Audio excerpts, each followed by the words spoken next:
All right, Culver Jones, y'all, coming at you with another installment in the CFBAD series. And we had some Friday night Big 10 on Big 12 action in the form of the Kansas Jayhawks versus the Illinois Fighting Illini. And the spread was only 3.5. Vegas and I and many others thought that this would be a very competitive game between two stylistically different teams.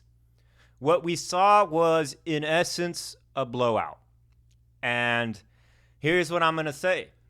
I think it's time that we take the Kansas Jayhawks football program seriously.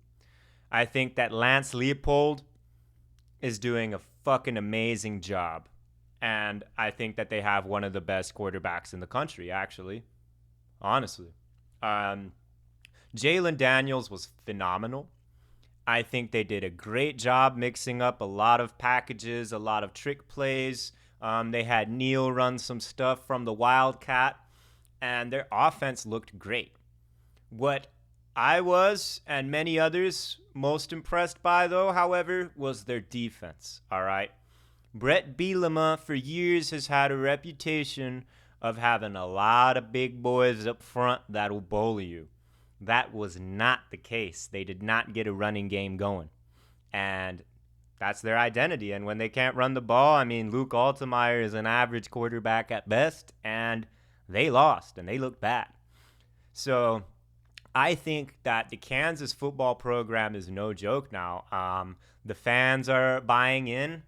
The players seem very energized, and I think they're going to be legit. And when Oklahoma and Texas depart from the Big 12, I think that Kansas, honestly, could be competing for a conference title. Hell, they even could this year. I think that the conference is wide open, and Kansas really could contend. Jalon Daniels was predicted as Offensive Player of the Year, and I think he's right on track. So I'm very impressed with Kansas. I think it was an awesome game.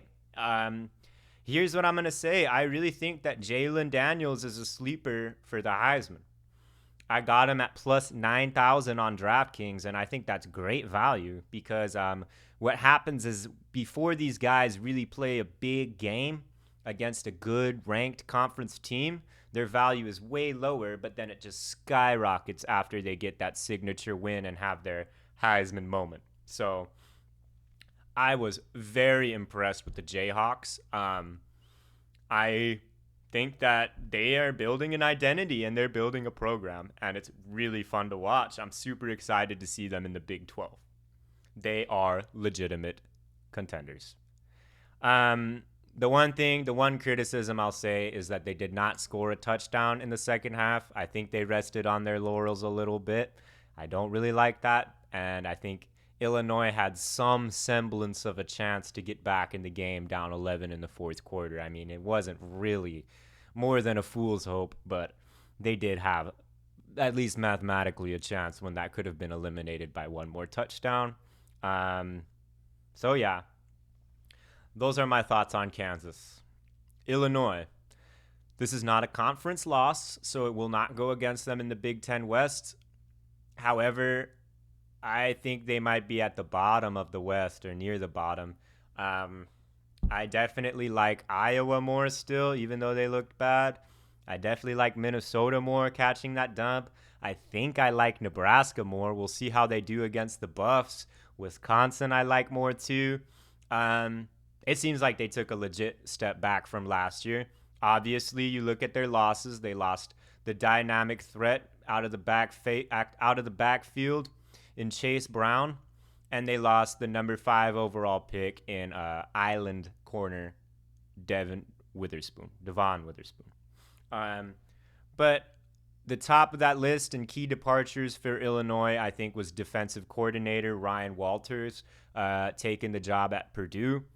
I mean, they were the best scoring defense in the country last year, and they did not even look close to that this year. And I still thought they would do better. I thought that, I mean, they have a couple guys up front that they're saying could go in the first day of the draft.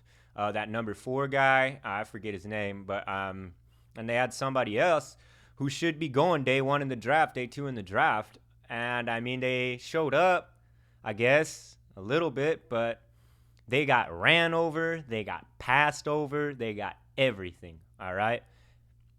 Not a good look for Illinois. They were only a 3.5-point underdog, and they ended up losing by 12 or 11. Apologies. Not a good look. I think that Altmaier, there's room for improvement, to say the least. But if you're talking about Brett Bielema, you're talking about the big boys up front, and you're talking about the running game getting going. And if that does not happen, they are not going to win. Plain and simple. And that's why, I mean, I knew Illinois would take a step back with those departures, and I thought that their defense obviously would not be the best in the country like it arguably was last year. But I did think it would do a lot better than that. And is it more Illinois being bad or Kansas being good?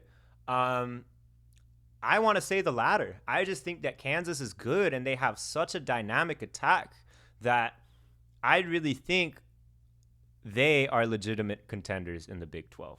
That's all I'm going to say. This is Culver Jones. Much love. Peace.